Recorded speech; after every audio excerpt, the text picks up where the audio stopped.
আলহামদুলিল্লাহ, গর্বের সাথে যে কথাটি আমরা বলতে পারি যে আব্বাসী মঞ্জিল দরবার শরীফ প্রায় দুপুর ৩টা থেকে আলোচনা শুরু হয়ে যায়। যতগুলো আলোচক বসেন, কেউ কোনো ধরনের বাহুল্য, কেচ্ছা কাহিনী, গল্প গুজব, অপ্রাসঙ্গিক কোনো কথাই বলে না। আলহামদুলিল্লাহ, প্রত্যেকেই নির্ধারিত বিষয় ভিত্তিক দালিলিক ইলমি আলোচনা উপস্থাপন করে থাকেন। আলহামদুলিল্লাহ। আর দরবার থেকেও প্রত্যেকের টপিকস, সাবজেক্টটা নির্ধারিত করে দেওয়া হয়। আলহামদুলিল্লাহ। সে অনুপাতে দরবার থেকে আমাকেও যে বিষয়টি নির্ধারিত করে দেওয়া হয়েছে আজকের আলোচনার জন্য, সেটা হচ্ছে খেলাফত, খেলাফতের গুরুত্ব, প্রয়োজনীয়তা ও কল্যাণ। সুবহানাল্লাহ। যা বর্তমান প্রেক্ষাপটে যে আলোচনা আমাদের প্রত্যেকের ঈমানি দাবি, ঠিক কিনা বলুন? সেজন্য আমি কোরআনুল কারীম সূরাতুল মুমিনুন থেকে 115 ও 116 নম্বর আয়াতটি তিলাওয়াত করেছি। আলহামদুলিল্লাহ। আমার আলোচনা হবে সূরাতুল মুমিনুন 115 নম্বর আয়াত থেকে। আল্লাহ তাবারক ওয়া তাআলা ইরশাদ করেছেন, أفحسبتم أنما خلقناكم عبثا وأنكم إلينا لا ترجعون। কি তোমরা ধারণা করেছো তোমাদেরকে অনর্থক সৃষ্টি করা হয়েছে, ওয়ান্নাকুম ইলাইনা লা তুরজাউন, আর আমার কাছে তোমাদের ফিরে আসতে হবে না, এটাই কি তোমরা ধারণা করেছো? সুবহানাল্লাহ। তার মানে মনোযোগ, খুবই দামি গুরুত্বপূর্ণ কথা। কথা তো বের হচ্ছে আমার মুখ থেকে, কিন্তু কথা হচ্ছে মহান মাওলার। সুবহানাল্লাহ। তাই সেই অনুভূতি, সেই টেন্ডেন্সি হৃদয়ে ধারণ করে কথা শুনতে হবে। ইনশাআল্লাহ রাজি আছি তো?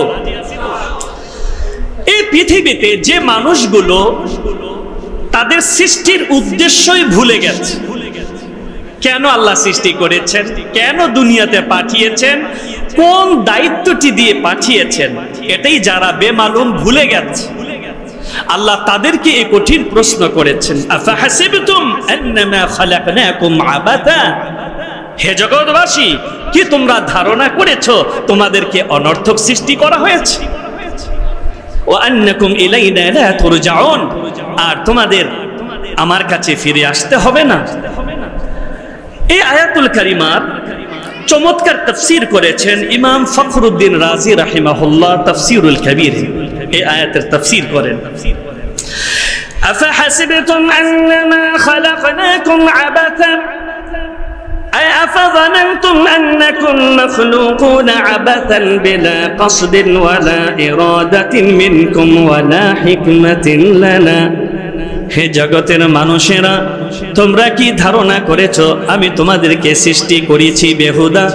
তোমাদের সৃষ্টির পিছনে আমার কোনো উদ্দেশ্য নাই, কোনো এরাদা নাই, কোনো পরিকল্পনা নাই, কিংবা কোনো হিকমত নাই, এটাই কি তোমরা ধারণা করেছো?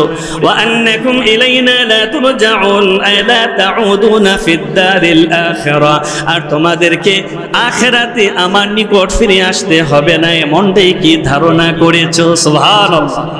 তার মানে আল্লাহ স্পষ্ট এটা বুঝিয়ে দিয়েছেন যে হে আমার বান্দারা, হে মানব জাতি, তোমরা এটা ধারণা করো না যে তোমাদেরকে আমি বেহুদা সৃষ্টি করেছি, তোমাদের সৃষ্টির পিছনে আমার কোনো মাকসাদ নাই, কোনো উদ্দেশ্য নাই, কোনো এরাদা নাই, কোনো পরিকল্পনা নাই বা কোনো হিকমত নাই, বরং তোমাদের সৃষ্টির পিছনে আমার রয়েছে এক মহা পরিকল্পনা। সুবহানাল্লাহ। একটি এরাদা, উদ্দেশ্য এবং হিকমত। সুবহানাল্লাহ। এই আয়াতুল কারিমার আরো চমৎকার দৃষ্টান্ত দিয়ে তাফসীর করেছেন ইমামে শাওকানি রাহিমাহুল্লাহ তাফসীর ফাথুল কাদির। হেদায়ের একটা সরা আছে, তার নাম হচ্ছে ফাথুল কাদির, আর ইমামে শাওকানি রাহিমাহুল্লাহ কোরআনুল কারীমের তাফসীর করেছেন, সেই গ্রন্থটির নামও রেখেছেন ফাথুল কাদির। ইমামে শাওকানি তাফসীর করেন, আফাহাসিবতুম আন্নামা খালাকনাকুম আবাথা أي أفحسبتم أن خلقنا لكم للإهمال كما خلقت البهائم ওয়ালা থাওয়াবা ওয়ালা ইকাব। হে জগতের মানুষেরা, তোমরা কি ধারণা করেছো আমি অনর্থক বিনা কারণে যেভাবে চতুষ্পদ জানোয়ার, ভেড়া, বকরি, গরু, ছাগলকে সৃষ্টি করেছি, যাদের কোনো পুণ্যের ব্যবস্থা নাই, সওয়াবের ব্যবস্থা নাই, হাসরের ময়দানে দাঁড়িয়ে জবাবদিহির কোনো ব্যবস্থা নাই, ঠিক কিনা বলুন? কথা বলে না। জীব জন্তু জানোয়ার, চতুষ্পদ জানোয়ার, তাদেরকে সওয়াবের ব্যবস্থা আছে, তাদেরকে পুণ্যের ব্যবস্থা আছে। তাদের জন্য কি পরকালে দাঁড়িয়ে আল্লাহর আদালতে কাঠগড়ায় হিসাব দিতে হবে? কি ভালো করেছি, কি মন্দ করা হয়েছে, তাদের কি জান্নাত জাহান্নাম দেওয়া হবে? হ্যাঁ, তবে তাদের একটা বিচার হবে। কি হবে? কেমন বিচার? পৃথিবীতে একটা সবল গরু দুর্বল গরুকে আঘাত করেছে, কষ্ট দিয়েছে, আল্লাহ সেদিন দাঁড় করাবেন, দোনোটাকে জীবন দিবেন। তখন দুর্বলকে বলবেন, তোমার উপরে দুনিয়াতে সবল আঘাত করেছিল, তুমি আজকে বদলা নিয়ে নাও। সুবহানাল্লাহ। এটাই হচ্ছে আহকামুল হাকিমের বিচার। সুবহানাল্লাহ। কিন্তু তাদের কোনো পুণ্যের ব্যবস্থা নেই, জান্নাত জাহান্নামের ব্যবস্থা নেই। আল্লাহ সেই প্রশ্নই করেছেন, হে মানব সকল, তোমরা কি ধারণা করেছো তোমাদের কি চতুষ্পদ জানোয়ারের মতো, ভেড়া, বকরি, গরু, ছাগলের মতো সৃষ্টি করা হয়েছে? না, বরং তোমাদের সৃষ্টির পিছনে আমার রয়েছে মহা পরিকল্পনা, উদ্দেশ্য এবং হিকমত। বলেন সুবহানাল্লাহ। তার মানে আল্লাহ স্পষ্ট জানায় দিয়েছেন যে তোমরা দুনিয়া ব্যবসা বাণিজ্য, রঙ্গ তামাশা, খেল তামাশায় দুনিয়া জীবনকে পার করে দিচ্ছ, আর আমি যে উদ্দেশ্য মাকসাদ নিয়ে তোমাদেরকে সৃষ্টি করেছি, যে দায়িত্ব দিয়ে জমিনে প্রেরণ করেছি, সেই দায়িত্ব তোমরা পালন করো নাই, তোমাদের ধরা খুব কঠিন হবে। সুবহানাল্লাহ।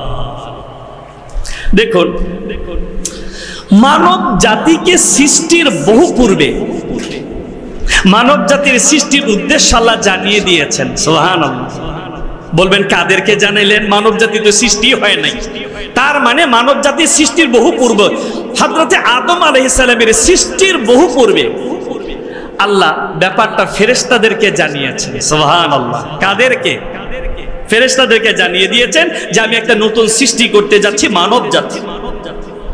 যে কথাটা আল্লাহ তাবারক ওয়া তাআলা কোরআনুল কারীমে তুলে দিয়েছেন। আল্লাহ বলেন, وَإِذْ قَالَ رَبُّكَ لِلْمَلَائِكَةِ إِنِّي جَاعِلٌ فِي الْأَرْضِ خَلِيفَةً قَالُوا أَتَجْعَلُ فِيهَا مَن يُفْسِدُ فِيهَا وَيَسْفِكُ الدِّمَاءَ وَنَحْنُ نُسَبِّحُ بِحَمْدِكَ وَنُقَدِّسُ لَكَ قال إني أعلم ما لا تعلمون।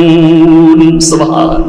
এই ভিতরে আওয়াজটা একটু বারবার বলছি, বাইরে ঠিক আছে।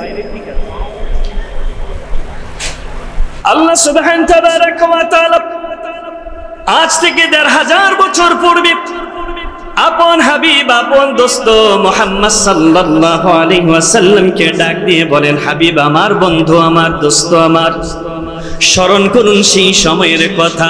ইদ ক্বালা রাব্বুকা লিল মালাইকা, আপনার রব যখন ফেরেশতাদের উদ্দেশ্যে বলেছিলেন, ইন্নী জাইলুন ফিল আরদি খলিফা, নিশ্চয় আমি জমিনে খলিফা নিযুক্ত করব। সুবহানাল্লাহ। কথা বুঝতেছি? তার মানে মানব জাতি অস্তিত্বে আসার বহু পূর্বে, মানব জাতির সৃষ্টির বহু পূর্বে ফেরেশতাদেরকে আল্লাহ এটা ইনফর্ম করে দিয়েছিলেন যে আমি পৃথিবীতে নতুন সৃষ্টি মানব জাতিকে আমার খেলাফতের দায়িত্ব দিয়ে প্রেরণ করব। সুবহানাল্লাহ। মজার ব্যাপার কি, আল্লাহ তাবারক ওয়া তাআলা যখন ফেরেশতাদের এটা জানালেন যে আমি পৃথিবীতে মানব জাতিকে আমার খেলাফত দিয়ে পাঠাবো, তখন ফেরেশতারা আমাদেরকে নিয়ে সমালোচনা করে বসছে। কি করে বসছে? মানে আমাদেরকে নিয়ে ফেরেশতারা সমালোচনা করে বসছে। তাহলে কি বুঝলাম? মানব জাতি এমন এক আশ্চর্য সৃষ্টি যে সৃষ্টির পূর্বেই সমালোচনার পাত্র হয়ে গেছে। ঠিক কিনা বলুন? সমালোচনার পাত্র হয়ে গেছে। এখন প্রশ্ন হচ্ছে, কারো সমালোচনা করতে হলে তাকে পেতে হয়, তাকে দেখতে হয়, তার আচার ব্যবহার দেখে সমালোচনা করতে হয় বা আলোচনা করতে হয়। ঠিক কিনা বলুন? কথা বলছেন না? রাগ করছেন? আপনি যদি কারো সমালোচনা করেন, তাকে দেখতে হবে, তাকে পেতে হবে, তার আচার আচরণ, তার কাজকর্ম দেখে আপনি তার আলোচনা করবেন কিংবা সমালোচনা করবেন, ঠিক না বলুন? কিন্তু মানব জাতির তো সৃষ্টি হয় নাই, অস্তিত্বই আসে নাই, ফেরেশতারা কি সমালোচনা করল? আল্লাহ সেটাও কোরআনে তুলে দিয়েছেন। ক্বালু আতাজআলু ফীহা মান ইউফসিদু ফীহা ওয়া ইয়াসফিকুদ দিমা। তারা ডাক দিয়ে বললেন, মালিক তুমি পৃথিবীতে আর একটি সৃষ্টি পাঠাবা মানব জাতিকে, যারা পৃথিবীতে মারামারি করবে, কাটাকাটি করবে, হানাহানি করবে, রক্তপাত করবে। সুবহানাল্লাহ। কি বললো? যে মানব জাতির দুনিয়া পাঠাবা, মারামারি কাটাকাটি খুন খারাপি ফিতনা ফাসাদ করবে। এখন আমরা করতেছি না? মারামারি কাটাকাটি, হরতাল, মিছিল, পিকেটিং, বাসে আগুন, গাড়িতে আগুন, দোকানে আগুন, মার্কেটে আগুন, জ্যান্ত মানুষকে রাস্তায় কুপিয়ে হত্যা করে ফেলছি, ঠিক কিনা বলুন? এখন একটা প্রশ্ন, ফেরেশতারা তো গায়েবের মালিক নয়, গায়েব জানতো না, ঠিক কিনা বলুন? ফেরেশতারা কি গায়েব জানে? যতক্ষণ না আল্লাহ তাদেরকে কিছু জানিয়েছেন, তার পূর্ব থেকে ফেরেশতারা কিছুই জানতে? তো মানব জাতি তো সৃষ্টি হয় নাই, অস্তিত্বই আসে নাই। আমরা যখন দুনিয়াতে আকাম কুকাম করি, মারামারি কাটাকাটি, খুন খারাপি ফাসাদ, ফেরেশতারা জানলো কেমনি? এটা ছিল ফেরেশতাদের পূর্বের অভিজ্ঞতা। সুবহানাল্লাহ। কি ছিল? কি সেই অভিজ্ঞতা? এই মানব জাতিকে দুনিয়ায় প্রেরণ করার পূর্বে আল্লাহ এই পৃথিবীর দখলদারিত্ব, কর্তৃত্ব দিয়েছিলেন জিন জাতিকে। কাকে? এখন পৃথিবীর কর্তৃত্ব কাদের? আমাদের, মানব জাতির। পৃথিবীর কর্তৃত্ব, দখলদারিত্ব সব মানব জাতির। কিন্তু মানব জাতিকে সৃষ্টির পূর্বে আল্লাহ এই পৃথিবীতে কর্তৃত্ব, দায়িত্ব দিয়েছিলেন জিন জাতিকে। আর তখন জিন জাতি আমাদের চাইতো অনেক গুণ বেশি মারামারি, কাটাকাটি, খুন খারাপি, ফিতনা ফাসাদ করেছে। তখন আল্লাহ তাদের রশি টান দেন, তাদেরকে শৃঙ্খলাবদ্ধ করে ফেলেন, তাদের কর্তৃত্ব কেড়ে নেন এবং তাদেরকে নির্দিষ্ট এক অঞ্চলে বন্দী করে দেন। আর তখনই সিদ্ধান্ত নেন, আমার জমিনে আমি মানব জাতিকে আমার খেলাফতের দায়িত্ব দিব। সুবহানাল্লাহ। তো জিন জাতি যত আকাম কুকাম করেছিল সব সাক্ষী তো ফেরেশতারা। সেই অভিজ্ঞতার আলোকে মানব জাতিকে নিয়েও তারা সমালোচনা করে বসেছে ধারণাবশত, ও মাওলা আমরা তো জিন জাতির সব কারবার দেখেছি, কি করেছে। এখন তুমি যে নতুন সৃষ্টি করে মানব জাতিকে দুনিয়া পাঠাবা, তারাও তো দুনিয়াতে সেই জিন জাতির মতো মারামারি, কাটাকাটি, খুন খারাপি, হত্যা, ফাসাদ, ফিতনা ফাসাদ করবে। কি দরকার? মনে রাখবেন, আল্লাহর কোন সিদ্ধান্তে বাধা দেওয়ার কোন ক্ষমতা ফেরেশতাদের নাই। বাধা দেওয়ার ক্ষমতাও নাই, সাহসও নাই। মনের ভাবটা তুলে ধরছে আর ও মাওলা কি দরকার জিন জাতির মতো মানব জাতীয় দুনিয়া মারামারি, কাটাকাটি, ফিতনা ফাসাদ করবে? ওয়া নাহনু নুসাব্বিহু বিহামদিকা ওয়া নুকদ্দিসু লাক। বরং আমরাই তো সর্বদা তোমার তাসবিহ, তোমার তাহলিল, গুণগান, ইবাদত করেই চলছি। এটা তাদের মনের ভাষা। আল্লাহ কিন্তু তখন তাদেরকে বিস্তারিত জবাব দেন নাই। বিস্তারিত জবাব এক কথায় জিন জাতির মুখ বন্ধ করে, ফেরেশতাদের মুখ এক কথায় বন্ধ করে দিয়েছেন। কয় কথায়? কারণ আল্লাহ তো সমাদ, অমুখাপেক্ষী, বিস্তারিত জবাব দেওয়ার দরকার নাই। এক কথায় আল্লাহ ফেরেশতাদের মুখ বন্ধ করেছেন। ইন্নী আ'লামু মা লা তা'লামুন, নিশ্চয় আমি যা জানি তোমরা তা জানো না। এক কথায় মুখ বন্ধ করে দিয়েছেন ফেরেশতা, নিশ্চয় আমি যা জানি তোমরা তা। হ্যাঁ, সময় মতো তোমরা দেখবে মানব জাতির মধ্যে আমার একদল বান্দা শুধু মারামারি, কাটাকাটি, খুন খারাপি, ফিতনা ফাসাদ করবে না। আমার আখেরি পয়গম্বর আমার জমিনে আমার দ্বীনকে প্রতিষ্ঠা করার জন্য, ইকামতের দ্বীনকে প্রতিষ্ঠা করার জন্য উহুদে দন্দান মুবারক শহীদ হবে, তায়েফে কাফেরদের পাথরের আঘাতে আঘাতে রক্তাক্ত হবেন। আমার ইব্রাহিম আমার আদেশ পালন করতে যে আমার মহব্বতে পিতা পুত্রের গলায় ছুরি চালাবে। সময় মতো দেখবে। কোন সুবহানাল্লাহ। তখন আল্লাহ বিস্তারিত জবাব দেন নাই, এক কথায় মুখ বন্ধ করেছিলেন, ইন্নী আ'লামু মা লা তা'লামুন। ও ফেরেশতারা, আমার বান্দারা দুনিয়া মারামারি কাটাকাটি ফিতনা ফাসাদি করবে না আরো কিছু করবে আমার মহব্বতে, সেটা তোমরা সময় মতো দেখবা। তখন বলেছেন ইন্নী আ'লামু মা লা তা'লামুন, সময় মতো দেখবা। আর ফেরেশতারা দেখেছে যুগে যুগে আখেরি পয়গম্বর মুহাম্মদ রাসূলুল্লাহ সাল্লাল্লাহু আলাইহি ওয়াসাল্লাম আল্লাহর রেজামন্দির জন্য, আল্লাহর ভালোবাসায় আল্লাহর দ্বীনকে প্রতিষ্ঠা করার জন্য তায়েফে রক্ত দিয়েছেন, উহুদে দান মোবারক শহীদ হয়েছে। তার উম্মত আজও আল্লাহর জমিনে আল্লাহর ইকামতের দ্বীনকে প্রতিষ্ঠা করার জন্য রক্ত দিচ্ছে, বাতিলের কারাগারে বন্দী হচ্ছে, ফাঁসির কাস্টে ঝুলছে, এমনকি জীবন পর্যন্ত কোরবান করছে। ঠিক কিনা? আল্লাহ তখন বিস্তারিত জবাব দেন নাই, ফেরেশতা সময় মতো দেখবা। ফেরেশতারা দেখেছে হযরত ইব্রাহিম আল্লাহর সন্তুষ্টির জন্য, আল্লাহর রেজামন্দির জন্য, আল্লাহর ভালোবাসায় পিতা পুত্রের গলায় ছুরি চালিয়ে দিয়েছে। ইব্রাহিম আগুনে ঝাঁপ দিয়েছেন, স্ত্রী পরিজনকে জনমানব শূন্য স্থানে আল্লাহর মহব্বতে রেখে এসেছেন।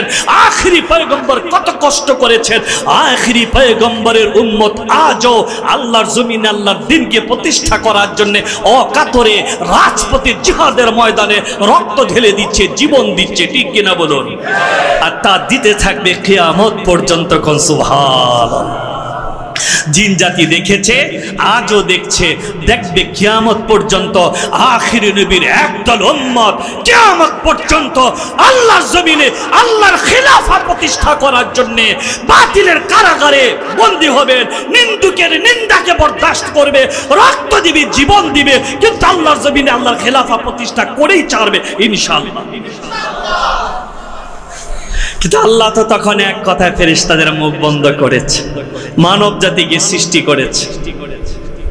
তারপরে কেন সৃষ্টি করেছেন আল্লাহ সুবহান তাবারাক ওয়া তাআলা সেই উদ্দেশ্যটা তখন জানিয়ে দিয়েছেন। আল্লাহ বলেন, ওয়া ইন্নামা খুলিকতুম লিল ইবাদাহ ওয়া ইকামাতি আওয়ামিরিল্লাহ। আল্লাহ মানব জাতিকে সৃষ্টি করেছেন তার ইবাদত করার জন্য আর তার জমিনে তার খেলাফাকে প্রতিষ্ঠা করার জন্য। বলেন সুবহানাল্লাহ। তার মানে আল্লাহ কঠিন কঠিন প্রশ্ন বান্দাদের করে বান্দাদের চোখের পর্দা সরিয়ে দিয়েছেন আর প্রশ্ন করেছেন, হে মানব সকল, তোমরা কি ভেবেছো তোমাদেরকে আমি অনর্থক সৃষ্টি করেছি? ভেড়া বকরি চতুষ্পদ জানোয়ারের মতো সৃষ্টি করেছি, শুধু ব্যবসা করবে, শুধু পেট ভরবে, পেট খালি করবে, আর ঘুমাবে, ব্যবসা চাকরি করবে, আর একটু বিনোদন করবে, তারপরে মরে যাবে, এর জন্য সৃষ্টি করেছি? না, আমি তোমাদের কেন সৃষ্টি করেছি? ওয়া ইন্নামা খুলিকতুম লিল ইবাদা ওয়া ইকামাতি আওয়ামিরিল্লাহ। আমার জমিনে আমার ইবাদতকে প্রতিষ্ঠা করতে হবে আর আমার হুকুমতে ইলাহিকে প্রতিষ্ঠা করতে হবে। সুবহানাল্লাহ। তাহলে মানব জাতির সৃষ্টির লক্ষ্য এবং উদ্দেশ্য হচ্ছে আল্লাহর জমিনে একামতে দ্বীনকে প্রতিষ্ঠা করা, হুকুমতে ইলাহিকে প্রতিষ্ঠা করা, আল্লাহর জমিনে কোরআনের নীতিকে বাস্তবায়ন করা, সুন্নাহের নীতিকে বাস্তবায়ন করা। এটাই হচ্ছে মানব জাতির সৃষ্টির উদ্দেশ্য এবং লক্ষ্য। বলেন সুবহানাল্লাহ। কিন্তু আমরা এই উদ্দেশ্য থেকেই গাফিল হয়ে গিয়েছি। কেন আল্লাহ আমাদের দুনিয়ায় এত সুন্দরভাবে সৃষ্টি করে 18,000 মাখলুকাতের মধ্যে আমাদের বানিয়েছেন আশরাফুল মাখলুকাত? সুবহানাল্লাহ। কেন বানালেন আশরাফুল মাখলুকাত? আমাদের চেয়ে কত বড় বড় সৃষ্টি রয়েছে, ঠিক কিনা বলুন? কিন্তু 3.5 হাতের মানুষগুলোকে বানিয়েছেন আশরাফুল মাখলুকাত, সৃষ্টির সেরা। কেন? আল্লাহ তাবারাক ওয়া তাআলা এই মানব জাতিকে খেলাফতের জন্য সৃষ্টি করেছেন আর তার জমিনে তার খেলাফা প্রতিষ্ঠা করার জন্য প্রেরণ করেছেন। কোন সুবহানাল্লাহ। এরপর আল্লাহ তাবারাক ওয়া তাআলা মানব জাতিকে সৃষ্টি করার পরে যুগে যুগে কালে কালে নবী পাঠিয়েছেন, পয়গম্বর পাঠিয়েছেন বিভিন্ন জাতিকে পথ নির্দেশন করার জন্য, এবং সহিফা, কিতাব, ইনজিল, তাওরাত, জাবুর তিনি দিয়েছেন। দেখা গিয়েছে একই সময়ে দুই অঞ্চলে দুই নবী দুই জাতির কাছে পাঠিয়েছেন। সুবহানাল্লাহ। সর্বশেষ আমার নবী, তোমার নবী, নবীদের নবী মুহাম্মদুর রাসূলুল্লাহ সাল্লাল্লাহু আলাইহি ওয়াসাল্লামকে সর্বশ্রেষ্ঠ ও সর্বশেষ নবী করে পাঠিয়েছেন কিয়ামত পর্যন্ত উম্মতে মুহাম্মদী সাল্লাল্লাহু আলাইহি ওয়াসাল্লামকে এবং মানব জাতিকে হেদায়েতের পথ দেখাবার জন্য। কোন সুবহানাল্লাহ। আর সেই পথ দেখাবার জন্য আল্লাহ তাবারাক ওয়া তাআলা গাইডলাইন হিসেবে কোরআনুল কারীম দিয়েছেন। সুবহানাল্লাহ। কি দিয়েছেন? যে কোরআনটা হচ্ছে আমার নবীর অসংখ্য মুআজিজার প্রধান একটি মুআজিজা। সুবহানাল্লাহ। কেমন মুআজিজা? সুবহানাল্লাহ। আল্লাহর আসমানি কিতাব তো শুধু কোরআন নয়, ইনজিল, জাবুর, তাওরাত, সহিফা সবই আল্লাহর আসমানি কিতাব, আল্লাহর পক্ষ থেকে নাজিল করা। কিন্তু কোন একটি কিতাবের হেফাজতের দায়িত্ব আল্লাহ নিজের হাতে নেন নাই। সুবহানাল্লাহ। কথা খেয়াল করতেছেন? ইনজিল, জাবুর, তাওরাত, সহিফা, অনেক নবী পয়গম্বরের উপরে আল্লাহ যে কিতাব নাজিল করেছেন, একটি কিতাবের হেফাজতের দায়িত্ব আল্লাহ নিজে নেন নাই। তাই আজ কোনো একটি কিতাব দুনিয়াতে অবশিষ্ট নাই, সব বাতিল হয়ে গেছে, ভেজাল হয়ে গেছে, রহিত হয়ে গেছে। ঠিক কিনা বলুন? কিন্তু একমাত্র কোরআনুল কারীম যেটা আল্লাহ নবীজি সাল্লাল্লাহু আলাইহি ওয়াসাল্লামকে দিয়েছেন, সেই কোরআনের হেফাজতের দায়িত্ব আল্লাহ নিজেই গ্রহণ করেছেন। আল্লাহ বলেন, ইন্না নাহনু নাযালনা আয-যিকরা ওয়া ইন্না লাহু লাহাফিযুন। নিশ্চয়ই এই কোরআন আমি স্বয়ং নাজিল করেছি, আর তার সংরক্ষণের দায়িত্ব আমি আল্লাহ নিজেই গ্রহণ করেছি। সুবহানাল্লাহ। তার মানে আল্লাহ পাক কোরআনুল কারীম হেফাজতের দায়িত্ব মানব জাতির উপরে ছেড়ে দেন নাই, জিন জাতির উপরে ছেড়ে দেন নাই, ফেরেশতাদের উপরে ছেড়ে দেন নাই। কোরআনুল কারীম হেফাজতের দায়িত্ব আমার আল্লাহ তার কুদরতি হাতে রেখেছে। তাই কেমন হেফাজত করেছেন কখনো চিন্তা করে দেখেছেন? সুবহানাল্লাহ। হেফাজতটা কেমন? আজ থেকে ১৫০০ বছর পূর্বে আল্লাহ তাবারক ওয়া তাআলা আমার নবীর উপরে ৬৬৬৬টি আয়াত যেভাবে নাজিল করেছেন, আজ প্রায় ১৫০০ বছর পরে এসে আপনার এলাকার একটি হেফজখানা মাদ্রাসায় ঢুকবেন, ৫, ৬, ৭ বছরের একটি বাচ্চা, সে আমার নবীর উপরে নাজিল হওয়া ৬৬৬৬টি আয়াত হুবহু তেলাওয়াত করে। সুবহানাল্লাহ। কেন? ইন্না নাহনু নাযালনা আয-যিকরা ওয়া ইন্না লাহু লাহাফিযুন। এই কোরআন আমি স্বয়ং নাজিল করেছি, আর তার সংরক্ষণের দায়িত্ব আমি আল্লাহ নিজেই গ্রহণ করেছি। সুবহানাল্লাহ। তাই আল্লাহ এটা নিজে হেফাজত করেছেন। প্রায় ১৫০০ বছর হয়ে গেছে। এই কোরআন থেকে একটি শব্দ কেউ কমাতেও পারে নাই, একটি শব্দ কেউ বাড়াতে পারে নাই। সুবহানাল্লাহ। পারবেও না কিয়ামত পর্যন্ত, কারণ এর হেফাজতের দায়িত্ব আল্লাহ নিজে গ্রহণ করেছেন। শুধু তাই নয়, এই কোরআনকে তিনি কেমন হেফাজত করেছেন, এই কোরআনের সাথে যারা বিরোধিতা করেছে, কোরআনের পাখিদেরকে যারা অন্যায়ভাবে হত্যা করেছে, জেলে বন্দী করেছে, কোরআনের খাদেমদের সাথে যারা অন্যায় আচরণ করেছে, আল্লাহ তাদের নাম নিশানা মাটির সাথে মিশিয়ে দিয়েছেন। এক সময় কোরআনের বিরুদ্ধে অবস্থান নিয়ে যারা জুলুম নির্যাতন করেছে, আজ তাদের হাতে পায়ে বেরি দিয়ে কাঠগড়ায় দাঁড় করানো হয়। সুবহানাল্লাহ। এটাই হচ্ছে আল্লাহর হেফাজত। ইন্না নাহনু নাযালনা আয-যিকরা ওয়া ইন্না লাহু লাহাফিযুন। এই কোরআন আমি স্বয়ং নাজিল করেছি, তার হেফাজতের দায়িত্ব আমি আল্লাহ নিজেই গ্রহণ করেছি। সুবহানাল্লাহ। এই কোরআনের মাধ্যমে আল্লাহ মানব জাতির সৃষ্টির মূল উদ্দেশ্যটা বলে দিয়েছেন। আল্লাহ বলেন, وما خلقت الجن والإنس إلا ليعبدون। আমি জিন আর মানুষকে সৃষ্টি করেছি একমাত্রই আমার ইবাদত করার জন্য। বলেন সুবহানাল্লাহ। তাহলে মানব জাতিকে কেন সৃষ্টি করেছেন তিনি কোরআনুল কারীমে তা ফাইনাল জানায় দিয়েছেন।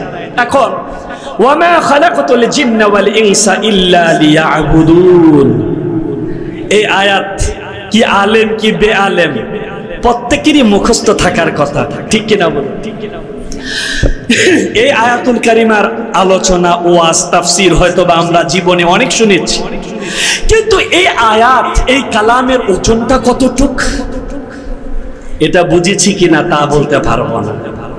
কারণ ওয়ামা খালাকতুল জিন্না ওয়াল ইনসা ইল্লা লিয়াবুদুন, এই আয়াতের কি ওজন যদি ভালোভাবে একটু বুঝে চিন্তা করি, হৃদয়টা আল্লাহর ভয়তে ভীত সন্ত্রস্ত হয়ে যাবে, হাল ছেড়ে দিতে হবে।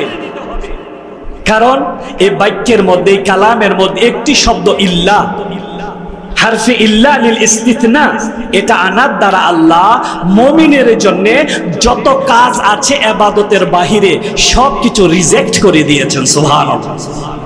কথা বুঝতেছি? মুমিনের জন্য ইবাদতের বাইরে যত কাজ আছে, কি চাকরি বাকরি ব্যবসা বাণিজ্য যা কিছু বলেন সবকিছু আল্লাহ রিজেক্ট করে দিয়েছেন। তাইলে বলবেন যে তাইলে খাবো কেমনে, বাঁচবো কেমনে? আল্লাহ তো আমাদেরকে ফেরেশতাদের মতো বানান নাই। ফেরেশতাদেরকে তিনি ভিন্ন অবকাঠামোতে সৃষ্টি করেছেন। যেমন ফেরেশতাদের ক্ষুধাও লাগে না, তৃষ্ণাও লাগে না, তাই কিছু পানও করতে হয় না, খেতেও হয় না, আর সেজন্য তাদের চাকরি বাকরি ব্যবসা বাণিজ্য কৃষিকাজ চাষাবাদ কিছুই করা লাগে না। কিন্তু আমাদেরকে তো আল্লাহ ভিন্ন অবকাঠামোতে সৃষ্টি করেছেন, ঠিক কিনা বলেন? একটু সময় গেলে একটু পিপাসা লাগে যায়, তৃষ্ণার্ত হয়ে পড়ি, পানির প্রয়োজন হয়। একটু সময় অতিবাহিত হলে ক্ষুধার্ত হয়ে যায়, খাদ্যের প্রয়োজন হয়। আর সেজন্য কোনো না কোনো ধান্দা তো করতেই হয়, নয় চাকরি বাকরি ব্যবসা বাণিজ্য কিছু একটা করতেই হয়, ঠিক কিনা বলেন? কিন্তু ওয়ামা খালাকতুল জিন্না ওয়াল ইনসা ইল্লা লিয়াবুদুন, এই বাক্যের দ্বারা তো আল্লাহ ইবাদতের বাহিরে সব রিজেক্ট করে দিয়েছে। সুবহানাল্লাহ। তার মানে আল্লাহ যে উদ্দেশ্যে মানব জাতিকে সৃষ্টি করেছেন, তার জমিনে তার ইবাদত এবং তার জমিনে হুকুমত ইলাহিকে প্রতিষ্ঠা করা, এটা যখন মুমিন করতে পারবে, মুমিনের প্রত্যেকটা কাজ ইবাদত হয়ে যাবে। সুবহানাল্লাহ। কথা বুঝতেছি? আমার গলা ভেঙে গেছে, আপনারা কথা বুঝেন তো?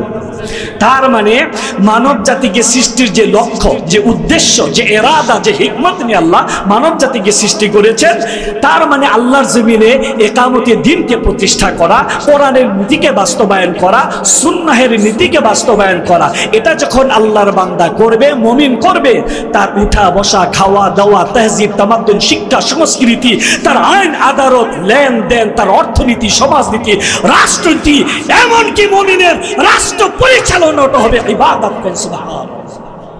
কি হবে? সব হবে ইবাদত। কারণ আল্লাহ প্রত্যেকটা ক্ষেত্রে নীতি দিয়েছেন, একদিকে কোরআনের নীতি, আরেকদিকে সুন্নাহের নীতি। আপনি ব্যবসা করতে যাবেন, কোরআনের নীতি আছে। চাকরি করতে যাবেন, কোরআনের নীতি আছে। কেমন? ব্যবসা করবেন, কোরআনের নীতি। ব্যবসা করো, ব্যবসা করে কোটি টাকার মালিক হয়ে যাও, কোনো বাধা নাই, কিন্তু একটা নীতি আছে, সুদের কাছে যাওয়া যাবে না। সুবহানাল্লাহ। এটা কোরআনের নীতি, এটা সুন্নাহের নীতি। এটা কিসের নীতি? কোরআনের নীতি, সুন্নাহের নীতি।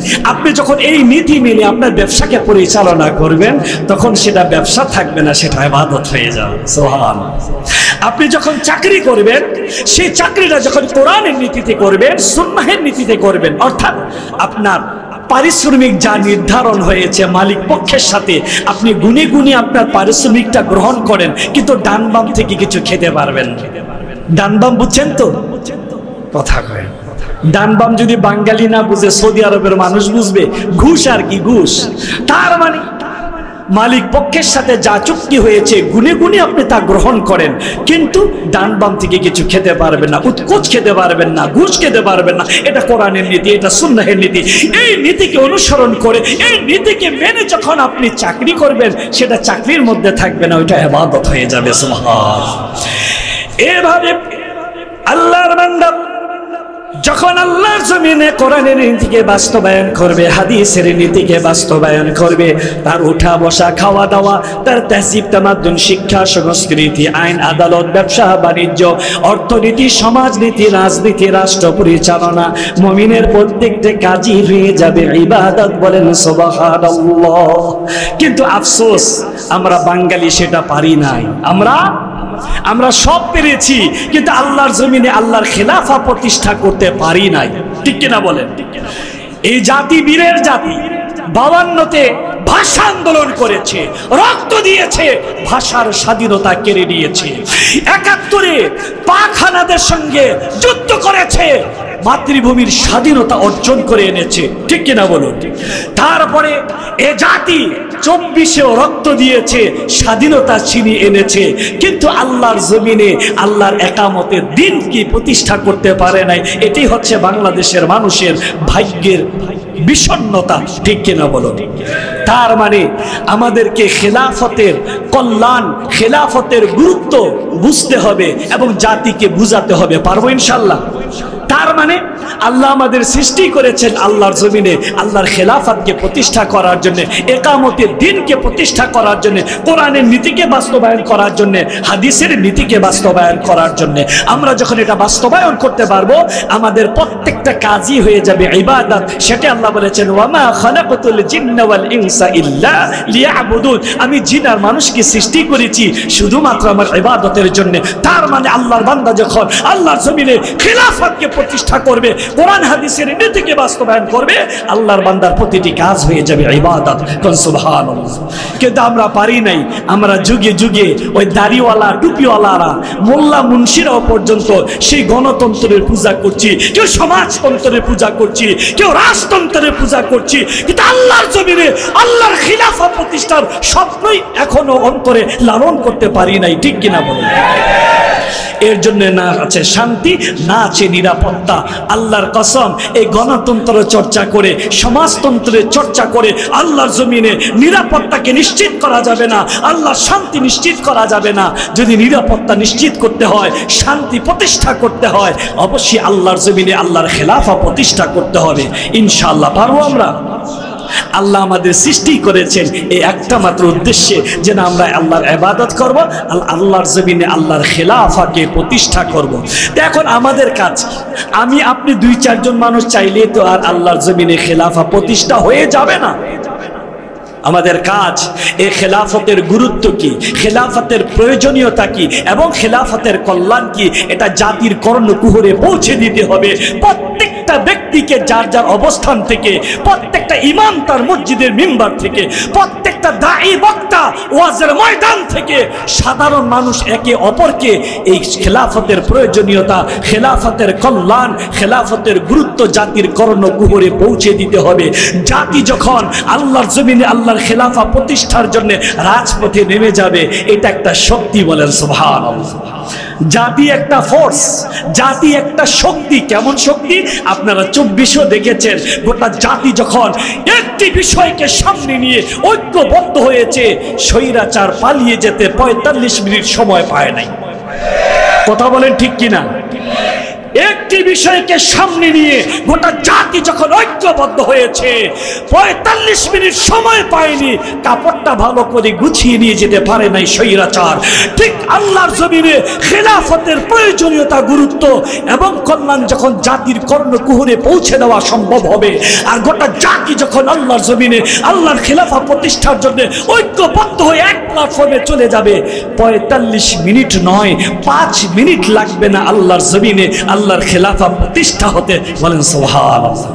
তাহলে আমার ভাইয়েরা, আমার বন্ধুরা, এতক্ষণের আলোচনার যে সাবস্টেন্স বলছি, সেটা হচ্ছে আমাদের প্রত্যেককে নিজ নিজ অবস্থান থেকে আল্লাহর জমিনে খেলাফতের গুরুত্ব কি, খেলাফতের প্রয়োজনীয়তা কি, আর খেলাফতের কল্যাণ কি, জাতির কর্ণকুহরে পৌঁছে দিতে হবে। ইনশাআল্লাহ পারবো? সবাই পারবো? আল্লাহ তাবারক ওয়া তাআলা আমাদের প্রত্যেককে যেন খেলাফতের স্বপ্ন লালন করার তৌফিক দেন, এবং আমি সহ প্রত্যেককে যেন খেলাফতের একনিষ্ঠ কর্মী হিসেবে কবুল করে নেন। এবং সর্বশেষ মাওলার কাছে যেটা চাবো, সেটা হচ্ছে মৃত্যুর আগে হলেও যেন আমাকে আর আপনাদেরকে আল্লাহর জমিনে খেলাফত প্রতিষ্ঠা দেখে যাওয়ার তৌফিক তার হাবিবে পাক সাল্লাল্লাহু আলাইহি সাল্লামের জুতা মোবারকের সদকায় ভিক্ষা দেন। বলেন আল্লাহুম্মা আমিন।